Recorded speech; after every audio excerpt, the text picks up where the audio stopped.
What's up, fam? Welcome to another episode of The Lowdown with Lo. Today I am joined with Valley Junior Warriors forward and captain Billy Hartnett.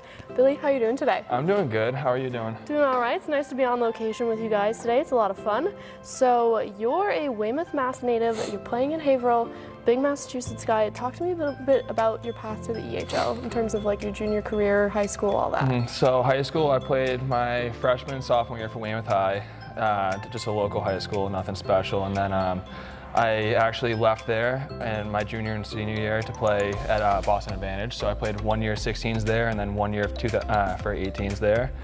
And then after that, after I graduated, I played for a year with the East Coast Spartans, U18. And then I tendered with the Twin City Thunder, and I was supposed to play up there last year, and it just didn't go the way I wanted it to. So I actually found a home here, and I loved it ever since. And when did you first get into hockey? How long have you been playing? I believe I've been playing, like my dad got me started up when I was like 3 or 4. Like just got the skate strapped on me, like pushing me around. Obviously wasn't doing much, but yeah, it's been a while.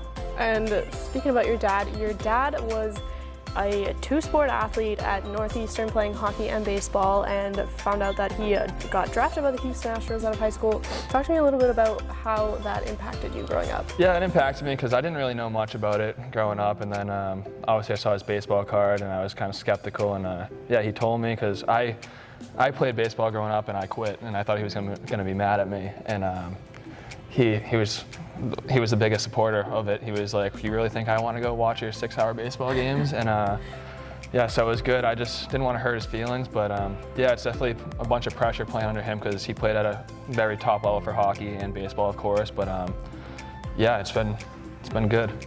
And so, starting out this season, you had a bit of an injury that you'd been dealing with from the previous season.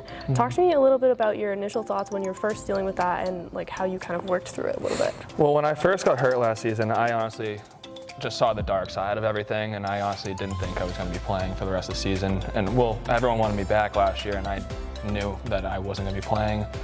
But I just tried to keep my head up. The kids were good about that. They would come visit me in Weymouth at my house. They'd bring me snacks, food, whatever I needed.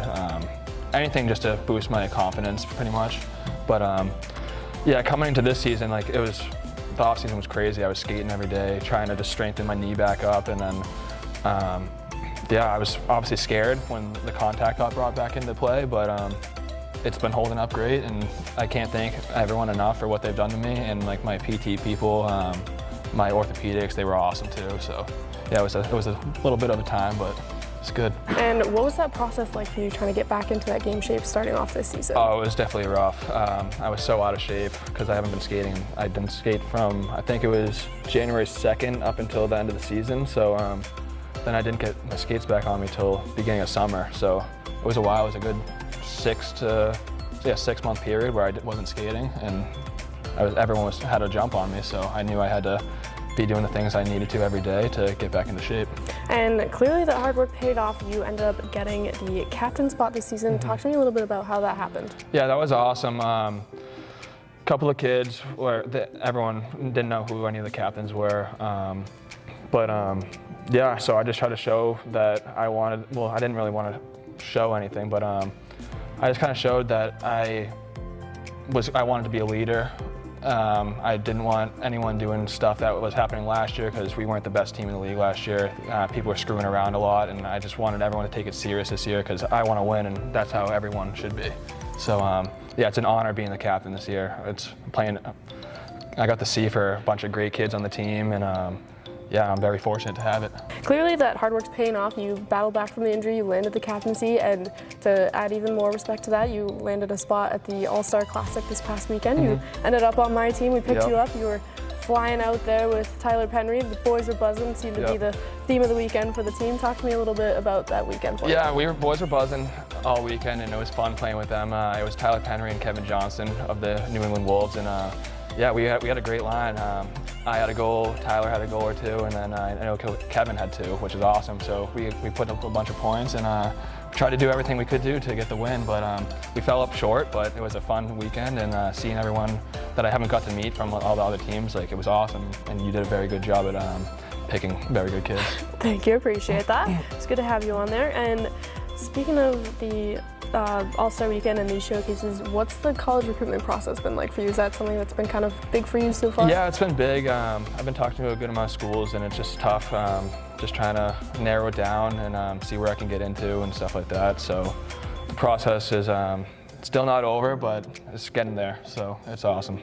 And switching to a little more fun stuff here, we see you can have quite a bit of tattoos going on there. How did you get into that? So actually I had this one for my aunt and uncle, and it says my birthday on it too, but I got that because they passed away a while ago, so just something to remember them. And then when I got hurt last year, I had the time and I knew I could do it, so I just started doing it, and I just kind of let my guy do what he wanted to do with me, and he came out with some pretty badass work, which is awesome.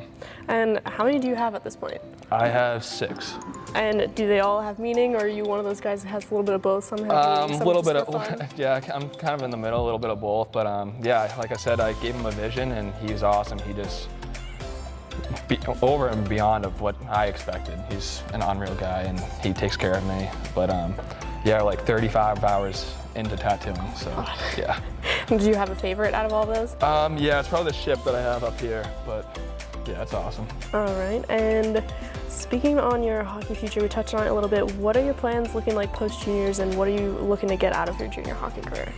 I obviously want to go to school, which is going to be awesome. Like, I want to play for a D2, D3 school, and which I'm fine with. That's awesome. So I just want to get out of it, but honestly, I want to play as long as I can, which would be cool. Yeah, because there's not that much time that you have with juniors, so you just got to soak it up and do everything you do to get to that next level. Awesome. Well, I appreciate you taking the time to speak with me today. It's been fun coming out on location for you guys. You got a good little rink going here, and wish you the best of luck the rest of the season. I'm excited to keep watching you. Thank you very much.